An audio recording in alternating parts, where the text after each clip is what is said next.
Hi, everyone. Welcome to another Talk About It Tuesday. I'm so excited to be here with all of you who are watching with us live or who will tune in later on the recording. For anyone who doesn't know, again, my name is Brittany Ramos de Barros. I use she pronouns, and I am running to fight for New York 11 in Congress because we are long overdue for better representation.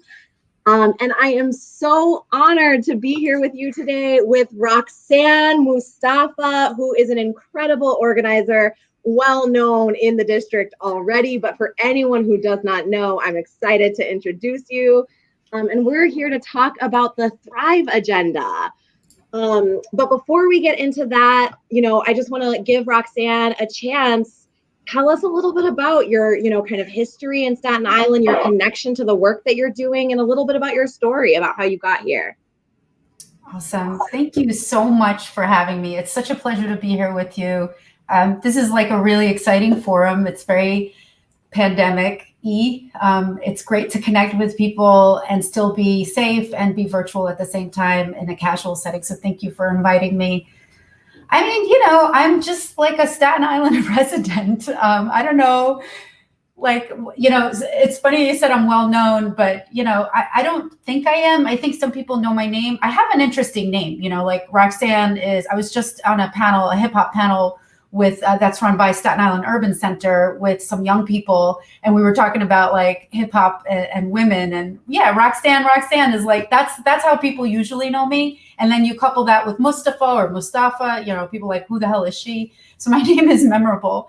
But my name is memorable because I am a Palestinian American. I was born and raised in Brooklyn. I love my history in Brooklyn.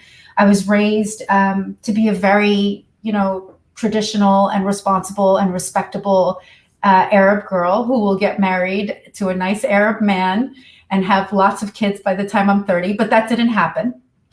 I thought I was going to be a lawyer, and I went to NYU, and I studied poli-sci and music, and I minored in religion, which kind of gives you an idea of, even back then, I didn't know what the hell I wanted to do, but I was very invested in people. I was always someone who was interested in people. But, I grew up and I started working in the music industry for a little while. I changed directions from politics, or actually being a lawyer. I wanted to be a human rights lawyer. I wanted to advocate for human rights for Palestinians in America, because I understood the privilege that I had being born here. So many of my cousins were like just stuck in the West Bank with no job, no opportunity, or my cousins that were here were being married very young because we were so desperate to keep our national identity, But yeah, I mean, I started working in the hip hop industry, which was great, but I think I was always drawn to people and the creative process, and the creative process is the thing that allows us to actualize our human potential without any constraints. Like, it's the whole idea of the creative process is being sort of unmitigated. But yeah, and then I came to Staten Island. I was looking for a house. I wanted to raise a family, and I ended up here. And 15 years later, I live in St. George. I have two boys, 15 and 12. I married a white dude. Too bad for my family, but he did kind of convert or make a gesture to convert to Islam, which made my family very happy. And he's a great guy, very supportive, known him forever, my best friend. And yeah, my parents are still in Brooklyn. I have 3 siblings who are really quite successful. I love to shout them out. My brother is a cinematographer for the TV show Blacklist. My sister is a lieutenant commander in the Coast Guard. And my brother is a really successful entrepreneur in Chicago. And I mean, that's pretty much it, Brittany. That's my whole life story. That's such an amazing story. And I really appreciate you taking the time to share both the political and the personal. And I think that really speaks to the uniqueness of your journey. One thing I heard, I was petitioning on the South Shore a couple weeks ago, and one thing I heard from several people was like, oh, I don't like politics, or I stay out of politics. And that sentiment is so understandable. As much as I'm like, how in this environment, like we have to pay attention to politics, how it's affecting our lives every single day, but I also get that so much because to many of us, we've been taught that politics are a party, right? And they're these kind of stuffy people in a building who make policies and, who really aren't connected to us. These processes don't feel connected to us. And yet everything is political, right? And so when you talk about your journey in music and hip hop industry, right? Like hip hop is deeply political. It always has been, right? That's right. So it makes so much sense to me. And that we're here to talk about an agenda for our people to thrive, right? And to me, even just us creating the space in the midst of the violence that so many of our communities are experiencing, whether that's literal violence or whether that's policy violence that deprives our communities of the investments in healthcare and other, jobs, other things that we need. It's hard for us to think of, the importance of carving out the space for us to just be creative. To engage in those creative processes is also deeply political, because we're all kind of put on this grind that is not, and it's easy even in movement to, to like really carve out that space to thrive and to be creative. Yeah, I have to speak to that. That's really close to my heart because my family, everyone's always like, oh, Roxanne, she's into politics. I'd like to reframe that. And I always tell my family this.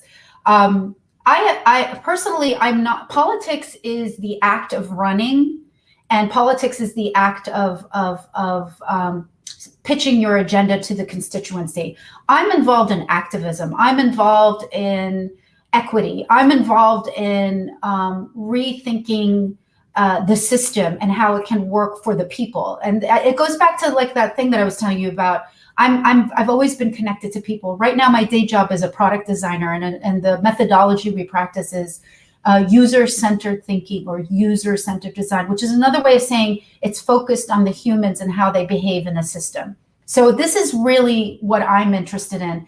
One of those systems is politics, and politics is really, it's a system I work with, and it's a vehicle among many things, right? Like I operate in many vehicles as an activist. I can organize, I can educate, I can come on shows like this and talk to you about what it means to be in politics, right?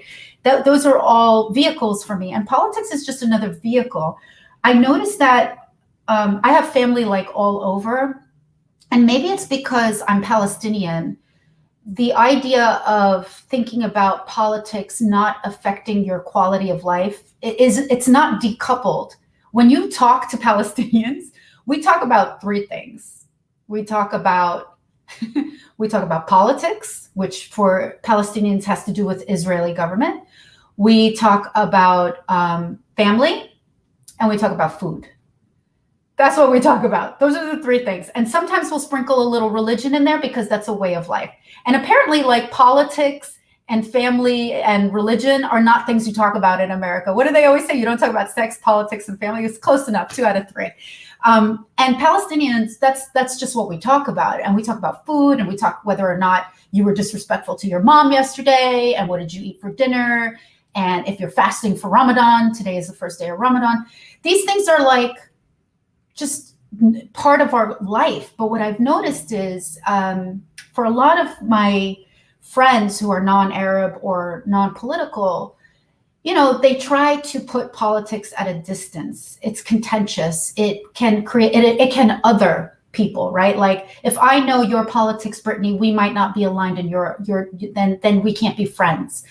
And for Palestinians, we're just used to always being the odd person out, whether you're in Palestine or in Brooklyn. We're used to merging into these spaces, as Caucasian passing people, and hearing people talk and having reactions that are visceral, and then making sure we were in the right company to share that and not showing it to other company. We just know how to navigate that. And you can't decouple your quality of life and politics. Politics is just one of those things. So just to bring it back to Staten Island, and the activism that I've been doing the last 4 or 5 years, I have noticed that narrative where people, especially in communities of color, and it's not all communities of color, because there are parts of our communities of color on Staten Island are so active, right? Let's not paint this with one brushstroke. Whether you're in Port Richmond with the Latino community, or Park Hill with the West African community, or Stapleton and Park Hill in the Black American community, there are people that are extremely active. They're politically aware, they're community aware, they're socially aware, they know what's up, they know how to use their power. But in general, Staten Island is not nearly as involved and engaged as it could be. And a lot of it is the disenfranchisement of the political process. And I am trying really hard to reframe that narrative of, this is your power. This is your definition of how you want to shape your life. And this is just one way to do it. You can choose to be involved in politics and you can amplify your power. You could choose not to be involved in politics and it'll slightly degrade your power, or you won't have as much mechanisms to move the machine, but it is still a mechanism to move the machine. Yes. Oh my gosh. Just spitting verses, to use a hip hop reference, right? Given your background. And it's so powerful to hear you talk about that. And it resonates so much because, I appreciate the distinction you're making between activism and politics. And, in the way that you're using politics, I also want to add that it's like, that's also specific, the description you're giving to electoral politics, right? And I just think there's so many ways to be engaged in political work. Right. And that includes grassroots political organizing, right? That is just about organizing and building unity and analysis amongst working class people from all different walks of life, right? That is such an important political process because we have been disenfranchised and disempowered in the way that you're talking about, right? So just that act of building unity amongst people from these different walks of life is so important, and it combats these narratives that I think are misconceptions about our district too, right? And that I think that you're getting at a little bit, even just in talking about Palestinian community and what that's like. A lot of people don't realize that we have what I believe is the second largest diaspora Palestinian community in the world.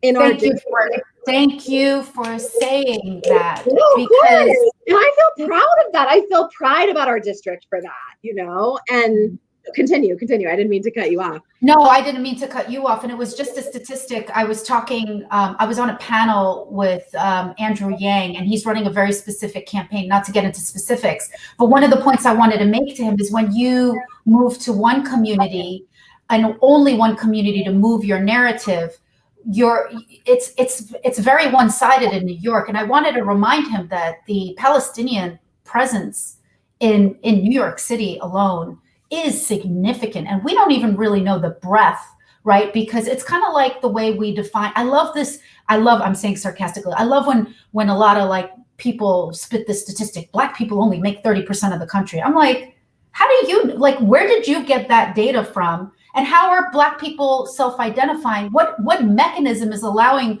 Black communities to self-identify so that you could come up with the statistic 13%?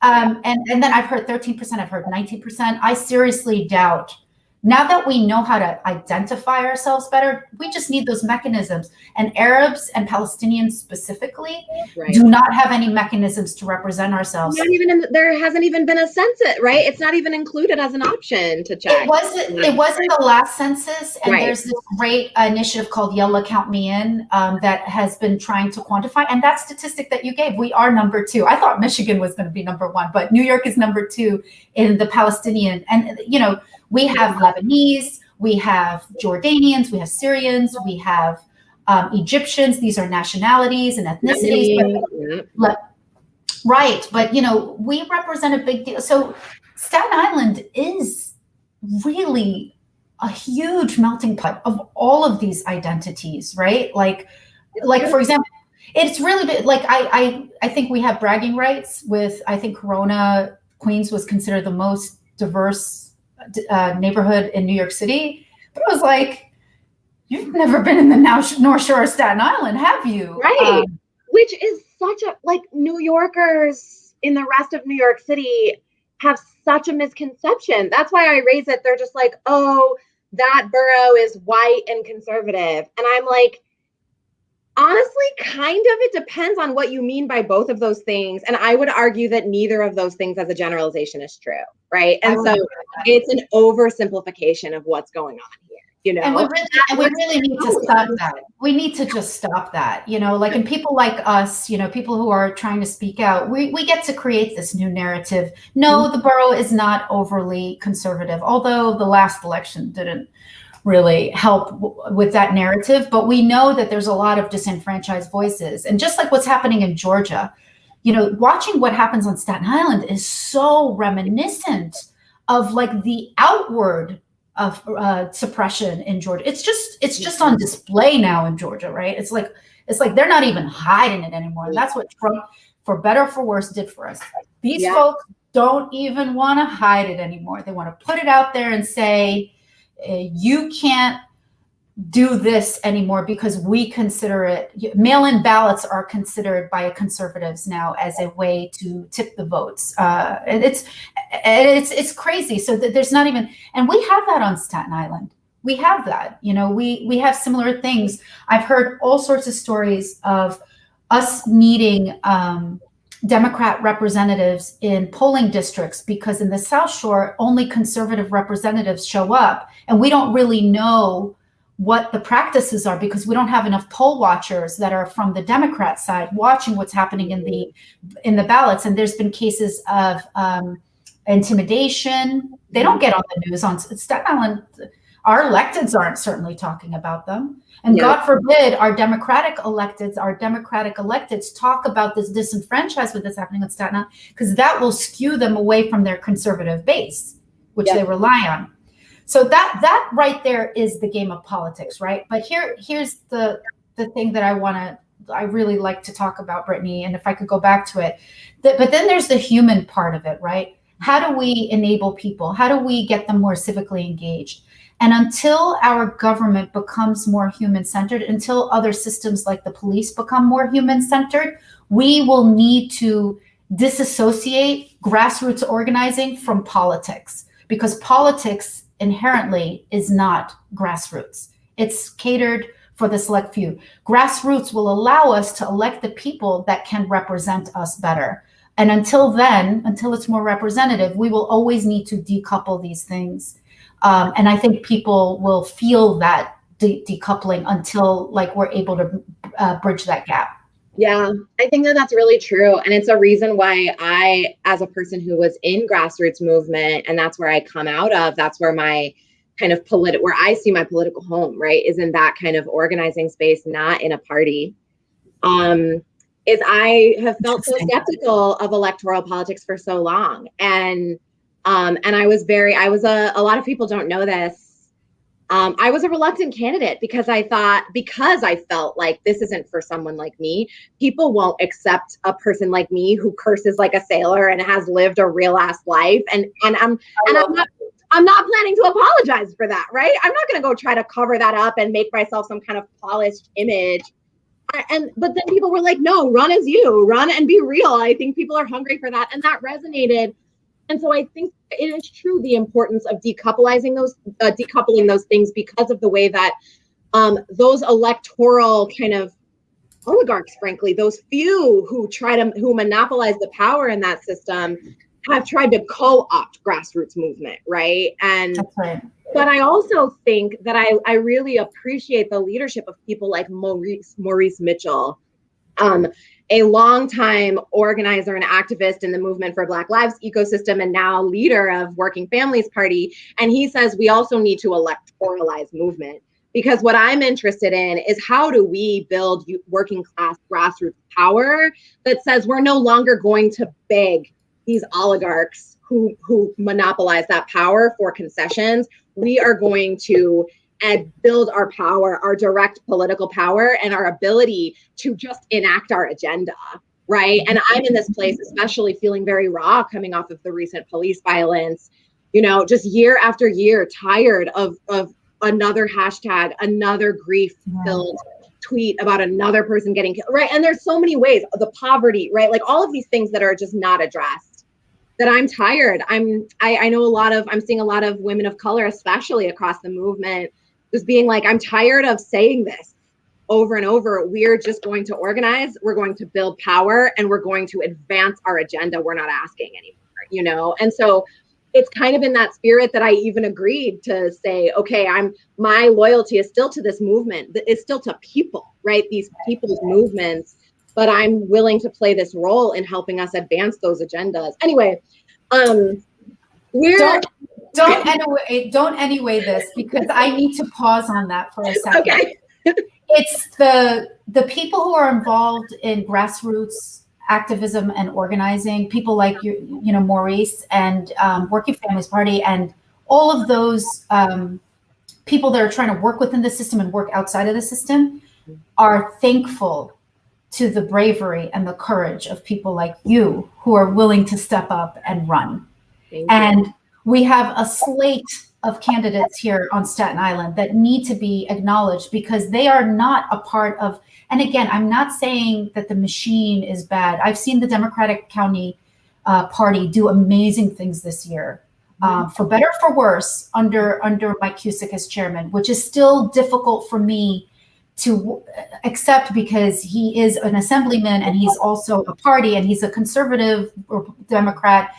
But there's been huge motions. But the bigger ones are the people like you who are opting in to run in a difficult district that is not really accommodating to progressives like you. And on top of that, to women of color. Yeah. So shout out to you. We appreciate you so much, on this side. We appreciate you bringing these narratives forward. And a friend of mine, who is the president of the Young Dems, we call it the Warren effect. Like Elizabeth Warren, I was a Bernie supporter, and Elizabeth Warren did something really amazing. She ran a platform, and so did Bernie, where their narratives were still important, even though they didn't. And Cynthia Nixon did that too.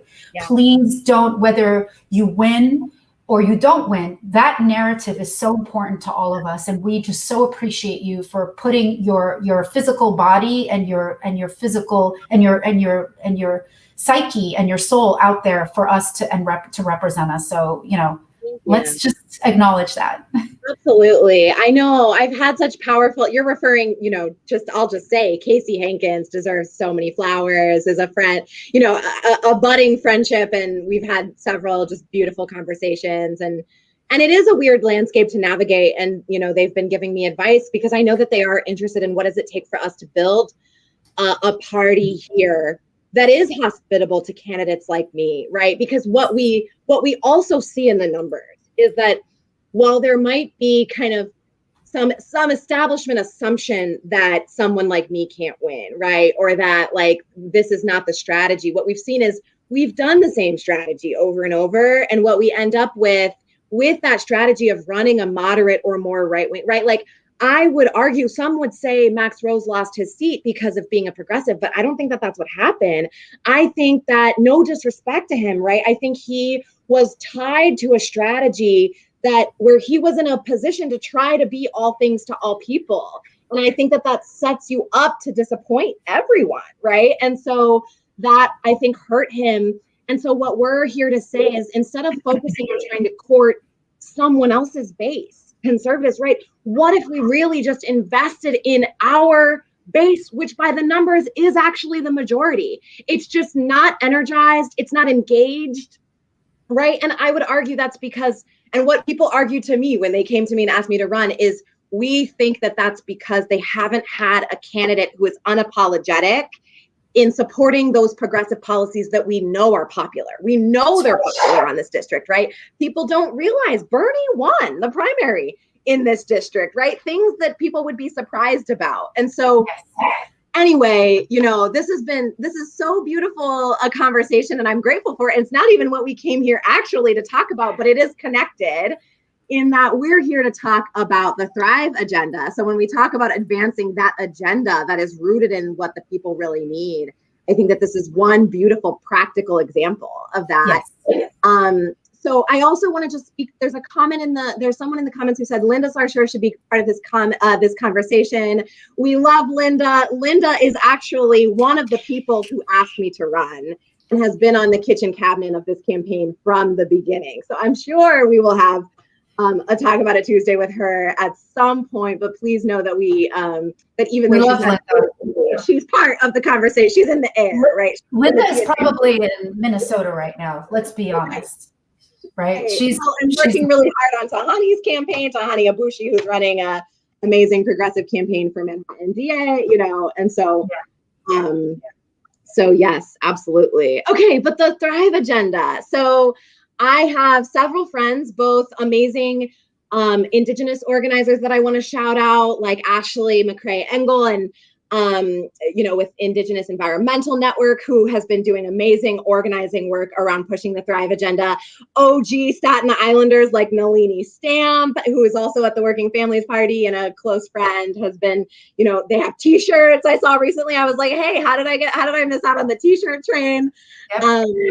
But I'm so excited that you, one of our own here, who is active in our district, is also so involved. It has been involved from what I understand from pretty early on, from the beginning. So tell anyone who doesn't know what it is a little bit about what is the Thrive Agenda and why is it important and how did it come about?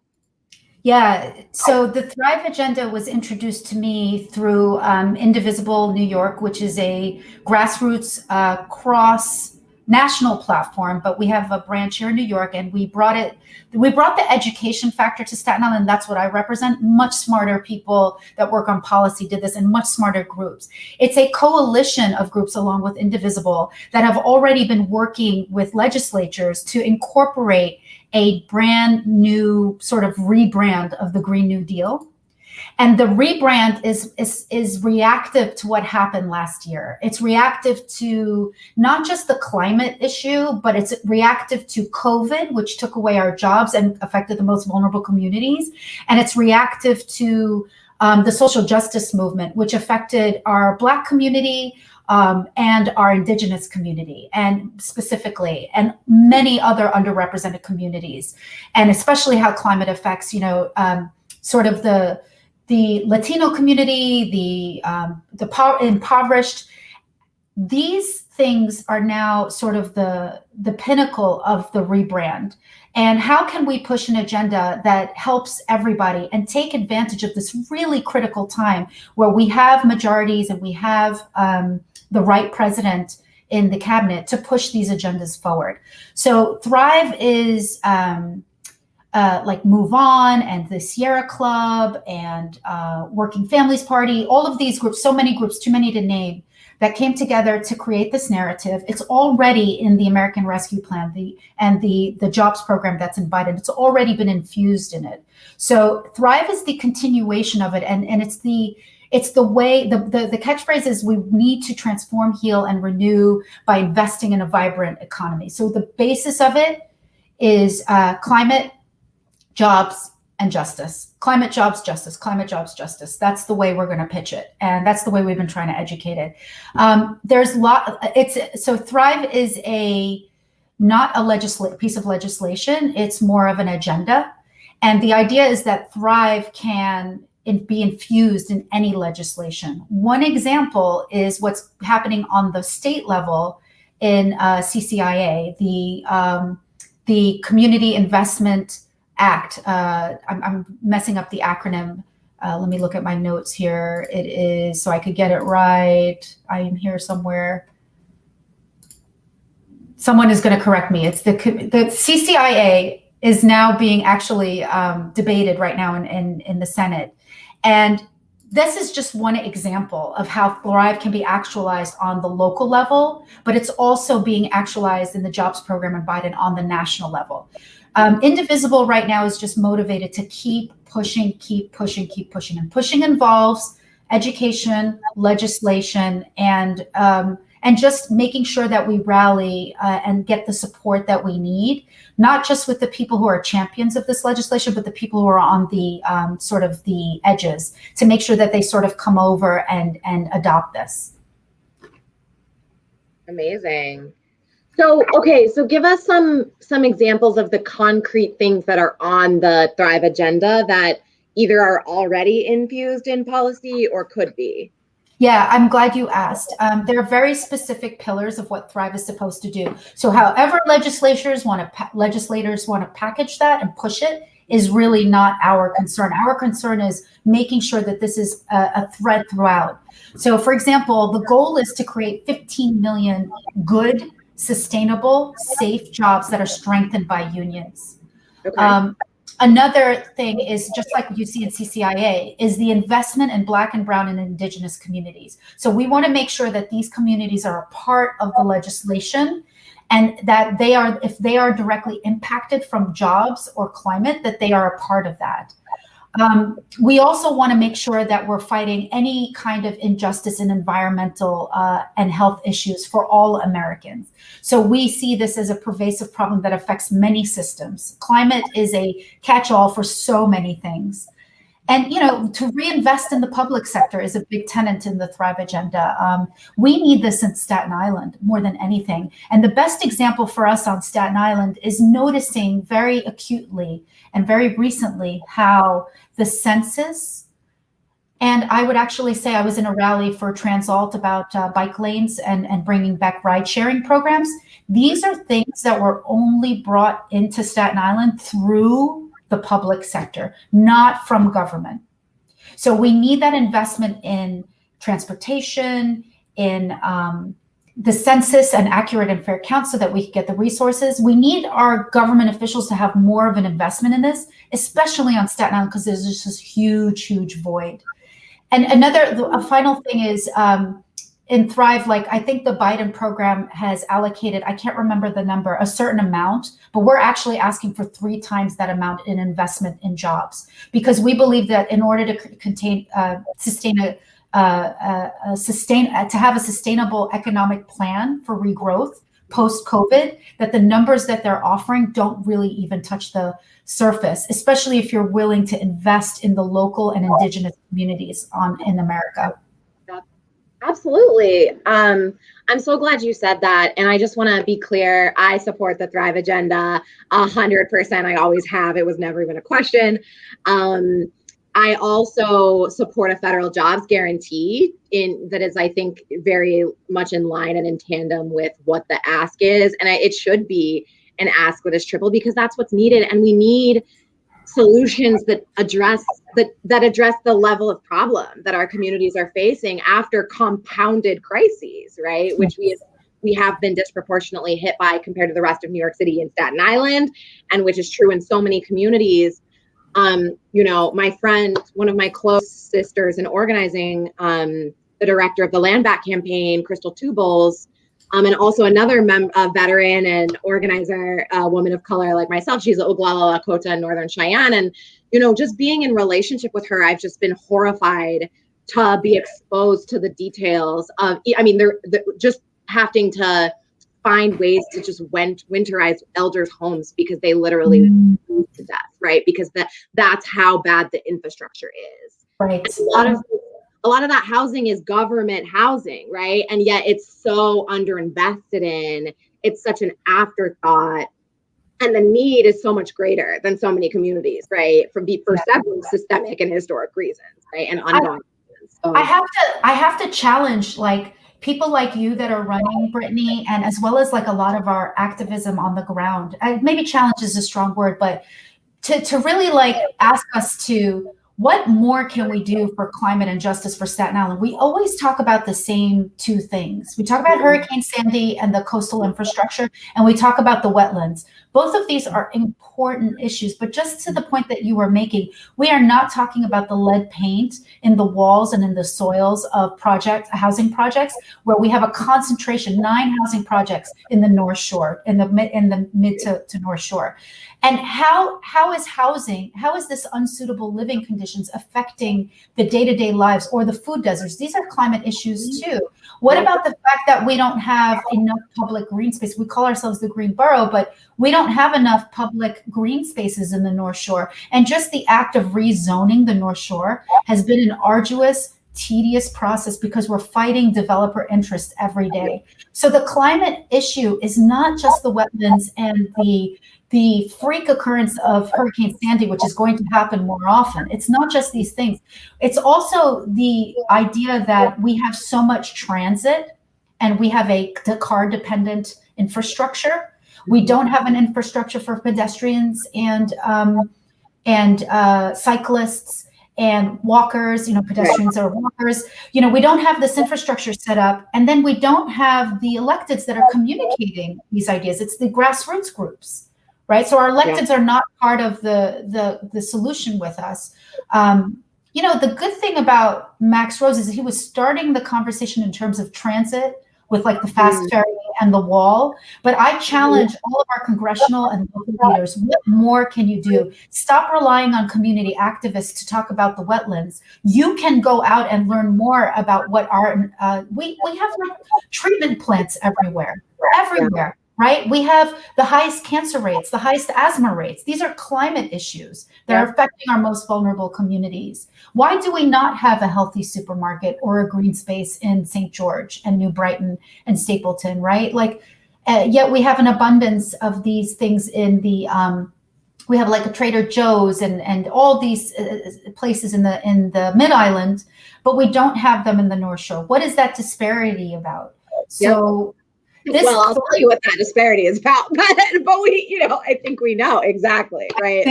I think we do know, and I think it's time to step up our game. And that, again, I'm going to bring it back to candidates like yourself, candidates like Cesar Vargas, Lori Honor, who are running, candidates like Amoy Barnes and Kelvin Richards and Bronte Agunlaye. These folks are bringing these narratives, these new community-based narratives to the North Shore. Olivia Drepsick is doing it she's bringing up topics like property taxes when Joe Borelli is like chasing his tail about it. Our property taxes fund, Staten Island residential property taxes fund a budget in Albany that gets dispersed back to New York City, and we get a disproportionate share.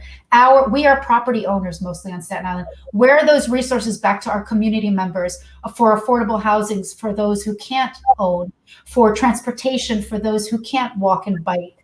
So we're not seeing that, and we need great elected officials to bring those narratives back. That's great. That's why I know you've been active on Amoy's campaign. I appreciate and am just so excited about Amoy too. I'm also excited about Ronti, who I actually went to the wetlands with, along with Diane Morales and other candidates, Jazzy Robinson, other people who are also running for elected offices and positions, who are committed to that kind of way of leading. And of serving. And I do think that that's so right. And I think that people like Olivia, who you mentioned on the South Shore, are doing the work of I think that shows that these kinds of campaigns, I want everyone to be very clear. I believe that we can win, and this campaign is to win. So I don't want there to be any question about that. But to speak to your point before, the reason that this is important is not just because I'm running as an unapologetic person, advancing the narratives that we need, right? These progressive truths and values.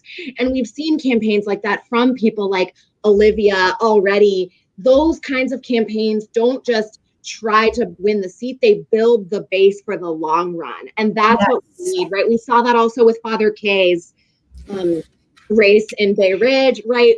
I have chills. I was moved to tears as Father K was a featured guest at one of our fundraisers hosted by our friends in Bay Ridge, and he came on and he spoke so movingly in support of the campaign, and I was in tears. I was like, I can't even talk now because he's so amazing, and what he did in Bay Ridge was amazing. Yeah. Huge. What he did is people. Yeah. It's similar to what Casey and I were calling the Warren effect. It's creating, like, all of the folks that worked on his campaign are now working on my campaign, others' campaigns, right? Shout out to Abdullah. This is the pipeline we need. We don't need the machine for that. The machine is really good at bringing people up through county committee and up to district leaders. And that's a great option for us. I'm on the executive board of the county committee. I'm watching it now. It's a sort of slow track and it's an insider track, but it's a track. It's not a track to disparage. We have our own track. We have the people power track, right? We don't have the machine working with us, but both can be used together and we can push the party to be more of a grassroots. And they're trying to open up that tent, but nobody opened up the tent in our adjacent districts in Bay Ridge and Staten Island the way Father Yatim did. And he had such a unifying message, such a human-centered message. And he created this, again, the Warren effect, a wonderful pipeline of people to start working on campaigns like yours, Brittany. Absolutely. And the thing I want to point out is sometimes we can be like ahistorical in these narratives and assumptions we have. We even internalize about ourselves, especially in this district, I think. And like I saw it even growing up as a kid in Texas, right? Like that.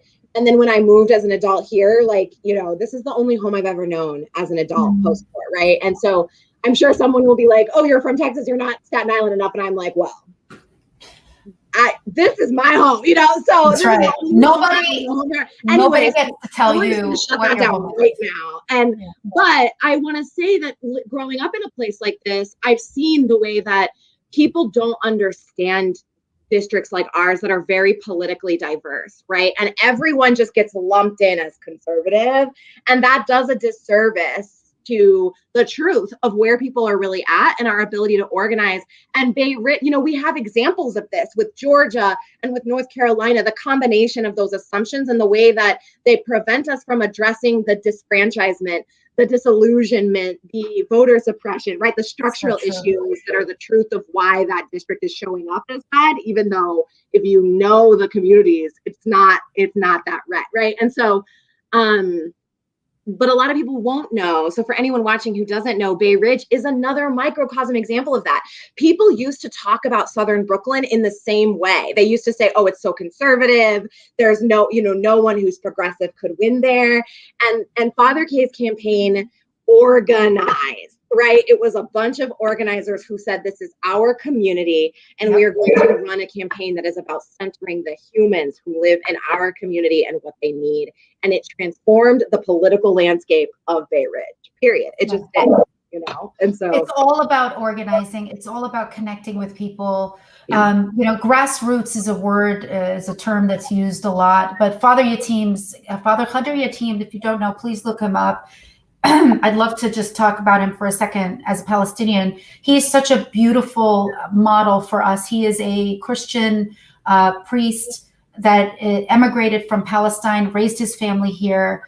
And he was even in the Palestinian community, we have a very diverse community of religions. People don't realize Palestinians are not just Muslim, they're Christians and they're Jews. The Jewish Palestinians still live in the West Bank and live in Israel proper. So it's all the same. There's still Palestinian Jews that are also occupied. Father Yatim's message was to these disenfranchised communities, spoke, and again, from the Palestinian perspective, we know what it's like to feel marginalized. And he was able to bring all those folks together. So it's the power of the message, the power of the organizing, and it's, again, the power of the people. And that's the power that I ultimately rely on.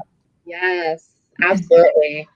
So I know we only have a few minutes left. We're here to talk about the Thrive agenda, and maybe it seems like we're off topic, but I don't believe we are, because I think that what we're really talking about is an agenda and the mechanics of how do we thrive, right? Like, what is it going to take? Not just what is our beautiful vision, like giving ourselves the space to really boldly envision not just what are the problems we're facing, but what is our vision for our community here in Staten Island, in the district, in the country, right? And what is it going to take for us to come together and advance that? And so, but more tangibly on the Thrive agenda, what are ways that folks locally can get involved in advocacy and being a part of helping to advocate for that? That's a great question. We had a whole week of action last week where we kicked off a lot of our agenda, and now we know sort of who's on our side and in the state side and in the federal Congress. What we would like people to do is we know that our Congresswoman, where she stands on the issue of increasing jobs in America and climate. That doesn't mean we don't do our job to keep pushing. She's not supporting them, for anyone who's is not familiar, who's watching. She's not supporting us, and we've been asking for meetings, and even though Congress was in recess, we were given a stock answer that she's not taking constituent meetings. So just on the bare minimum requirement of meeting with your constituents when they ask, we were not even given that, neither with her or her staffers. So that's a real disservice to our community, to not even address constituent needs and be very siloed. What we need people to do is to keep pushing. If you're not a fan of Nicole, if you are a fan of Nicole Malliotakis, we need you to keep pushing. Call her.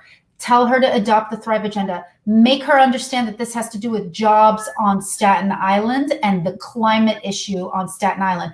Make her address it. If she doesn't address it, take note of that and reach out to your local indivisible branch. You could reach out to me. I'm on Facebook, Twitter, Instagram, Must Rock or Must Rock UX, just like the way it sounds. Reach out to me. Tell me what your experience was, because we need to show how Nicole isn't stepping up for all of us. This is not a progressive agenda. This is an agenda that reaches the marginalized communities that COVID exposed. And we all want to recover from COVID. We haven't even started recovery yet.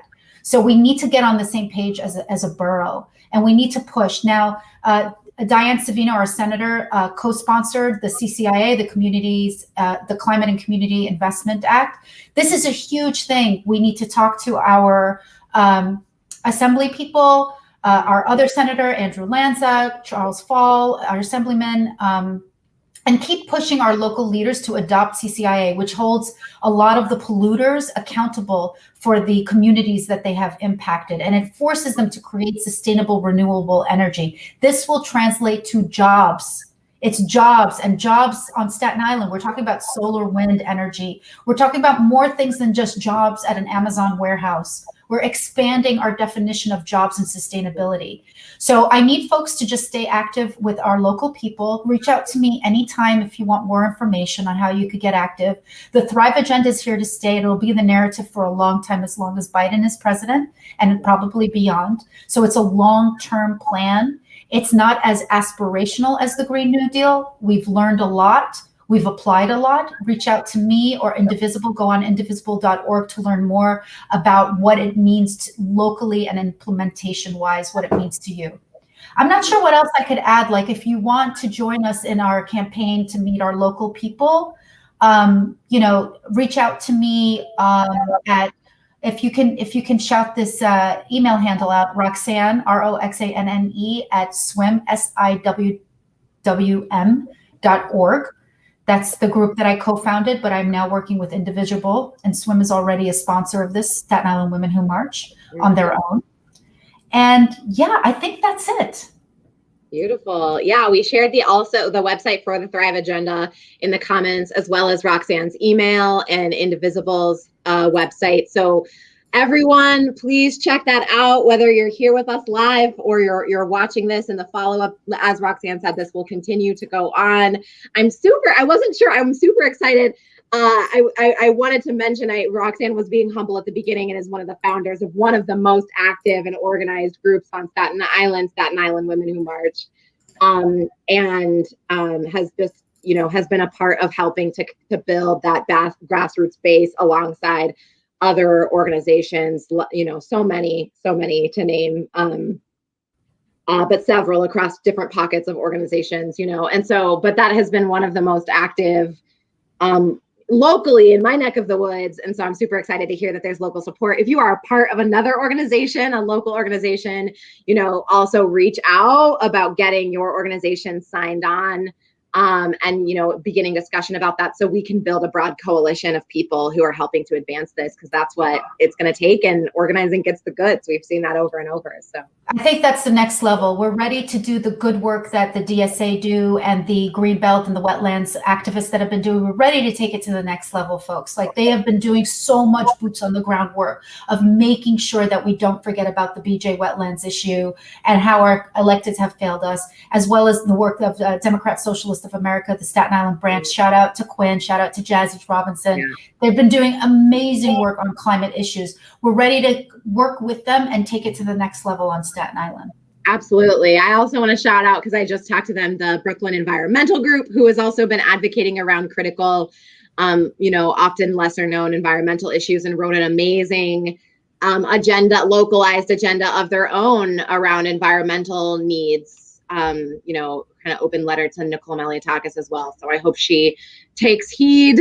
I believe that they were actually able to get a meeting. I'm not sure whether it actually happened or how it went, but I'm hopeful that more and more groups will be able to at least have their day in a meeting to be able to make their case, because we deserve that as a bare minimum from our representatives. And regardless, we're building so that we can have not only this is a weird way to say it, but representation. But I say this because this campaign isn't really about me, right? I've volunteered as tribute, but this campaign has always been about people coming together in the district and saying we're ready to consolidate our power and really show that this can be done. And so it really is all of our campaign, whether people are bought in or not. And so, I think that part of one of the things we're holding is that people not only deserve that, but they deserve representation from